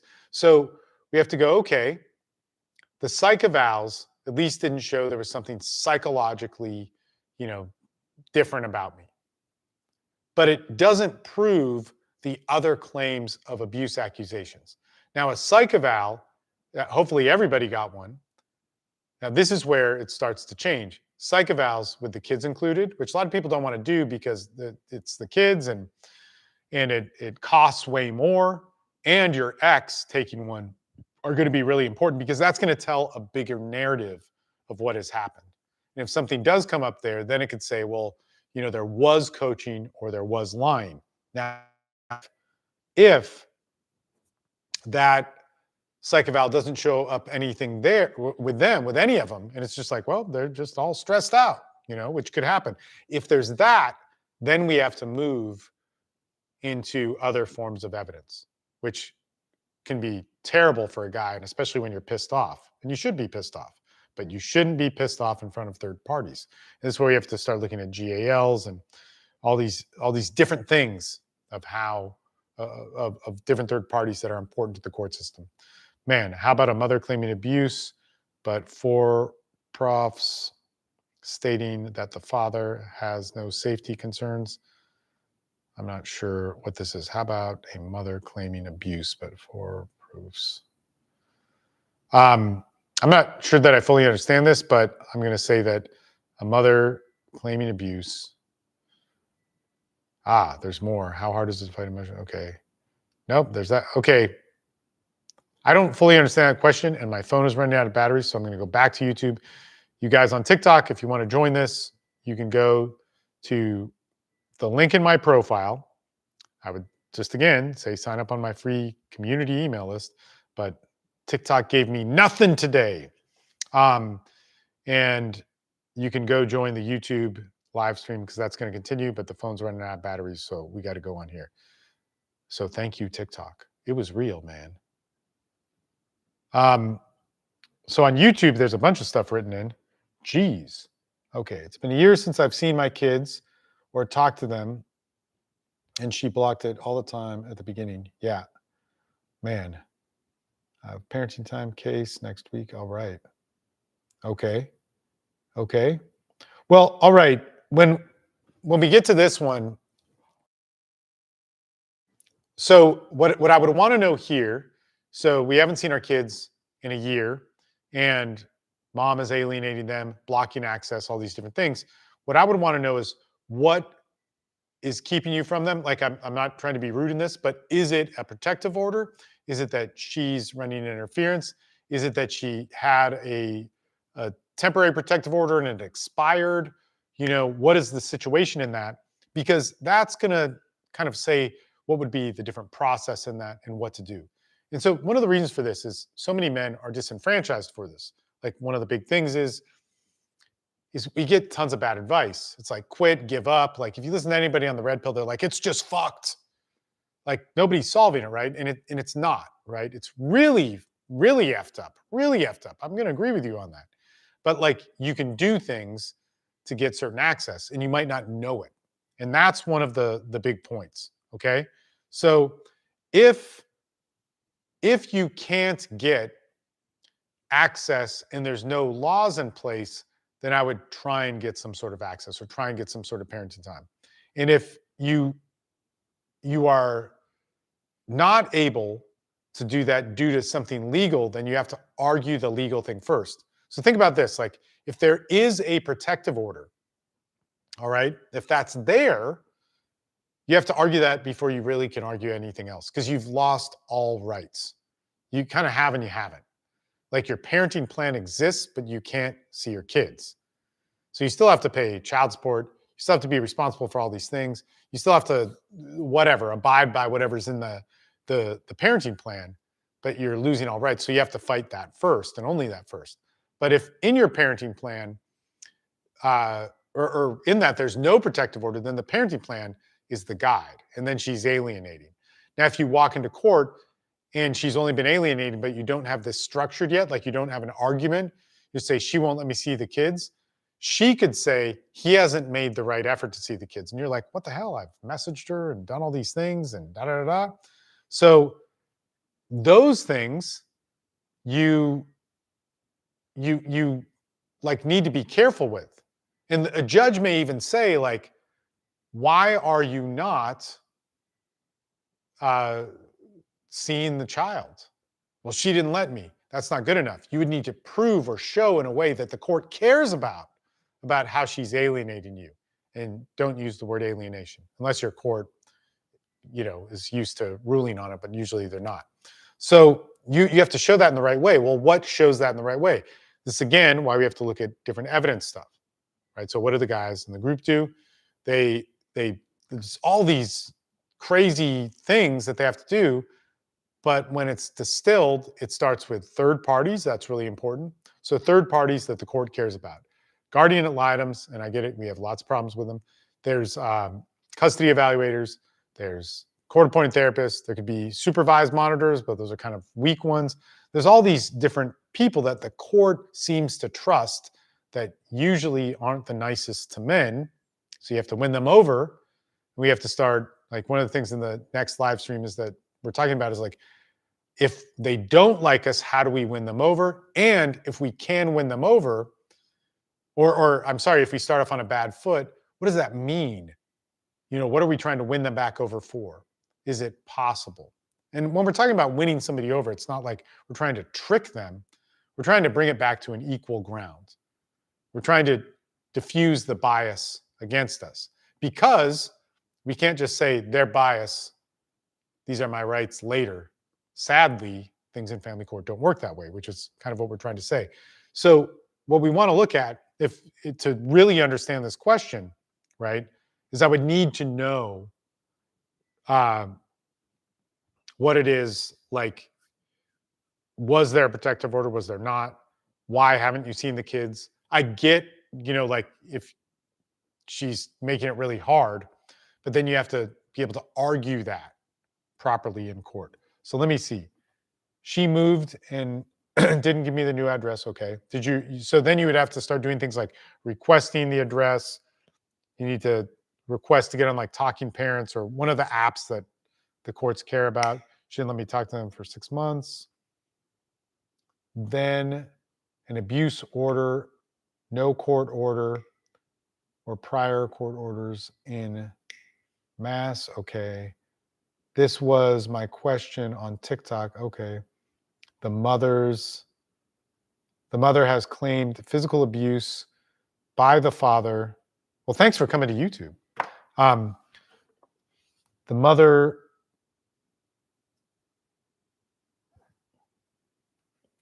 you know what's funny about this? Just a quick thing is it's really hard for me to read. Always has been. Okay.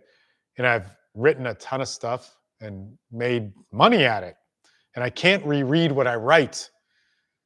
You got to understand, man. Like, let's say, I forget when it was, like 2012, 2013, I could have like Siri or some application read it back to me. Before then, it was really, really difficult.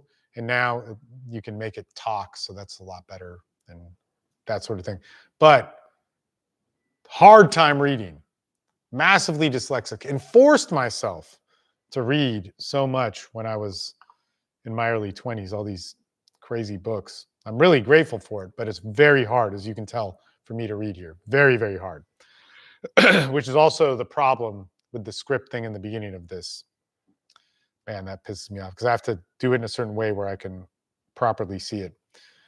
This was my question on TikTok. The mother has claimed physical abuse by the father against the kids.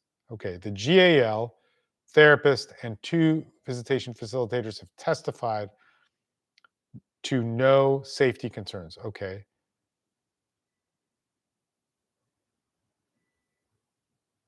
Okay, let me see how we go. Okay, cool. Sorry. So 6 months blocked, all contact, moved, and had no legal cases prior to then an abuse order, 1 year, no contact. So there's an abuse order. So if I'm understanding this right, there's an abuse order that is a no contact. Hold on. I'm going to do this because this is going to help me understand this better. And there's a lot of chats going on the YouTube. This is what I encourage. You guys going on the chats, like, build your community, all that sort of good stuff. So this is the Steve hack for not fully understanding this. And we're going to say it's not your fault. It's my fault. Like, I've real troubles for reading. So what I did was I screenshotted it, and I'm going to put it into AI and say, explain this to me. So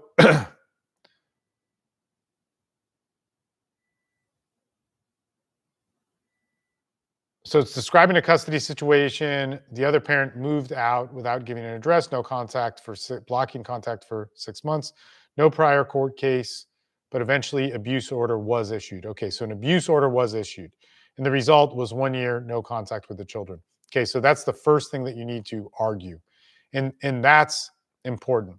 If you have custody evaluators and GALs and your facilitator, the supervised facilitator, saying that there was no harm or there's no safety issue, that's okay. But again, we have to, this is one of the important things about understanding uh understanding a what the role of this third party is. Okay, what can they do, what can't they do?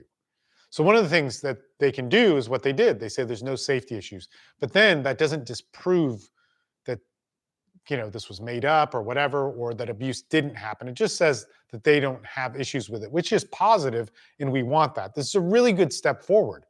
This isn't bad, but now we know, and probably we should have known this before, and we probably did know this before, that our judge that's not going to be good enough for our judge. Okay, so what can a GAL do that might be a little bit more? Now, in most courts, so maybe not yours, a GAL could also recommend that there's more going on, and they recommend that another third party come in. Okay, so this could be something like the psych eval. So we just had a question about psych evals that come into play, and sometimes they don't do anything. Well, we want the psych evals that also work, right? So what can this evidence do? What can it not do? How is it unique? How does it work in our courts? How does our judge decide upon it? These are all things you need to look through, and it's difficult. Like, I'm not trying to be condescending in any way on any of this. This is really, really hard, and why you want people to help you out with it. Okay, you need other heads to really help guide you. So a psych eval is going to be most valuable if everybody is evaluated, but those cost a lot of money. But it is definitive evidence. It is evidence that will make the argument. So if something comes up, like, let's say if it comes up that you have NPD, you have narcissistic personality disorder, okay, but you go, but I'm willing to go to therapy on that. I am going to therapy on that, whatever. You build some sort of relationship on what the protocol on that would be. And let's say it comes up that she has NPD as well. Both of you're both these bad, evil people. But she's unwilling to seek treatment on it. And in that, actually, if you just started treatment on it, both of you could make the argument that these are characteristics of NPD. Before that psych eval, you couldn't make that argument because a judge can't diagnose somebody. Okay. So what are the values of what we have? And so what we want to think is, if we involve GALs, if we involve, monitors and facilitators, it's much less usually. I mean, you got to check, you got to look at these things, but these are the things to look for and ask about.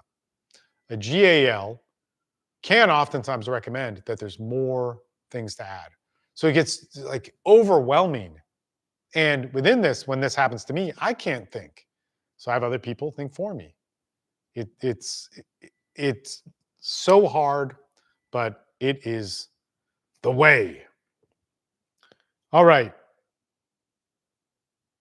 Anybody on the Zoom line want to talk? Raise your hand if so. And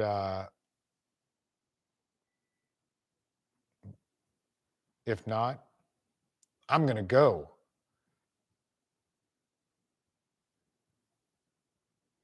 I think I'm going to go. All right. I'm going to go, guys. Hey, thanks for coming on. Good stuff. Thanks for being here. I hope you get something out of all the good stuff on the list. Those of you guys who are on the YouTube, man, look at all of those comments. Super cool. Thanks for sitting through the first hour of this. I'll probably just cut it out off of YouTube. And I'll probably do it again because what I cared about most today, I swear to God, what I cared about most today was doing that thing on Veterans Day, and I got thrown off trying to do too many things at once. And but ain't that the great irony? The video articulating the great virtue that you only see so few times in your life from my friend who's a vet, who I was with earlier today, it didn't work out. And that's the awesome thing about virtue and all those good things, because they can't happen if it's easy. So we love the hard times. Take it easy, guys.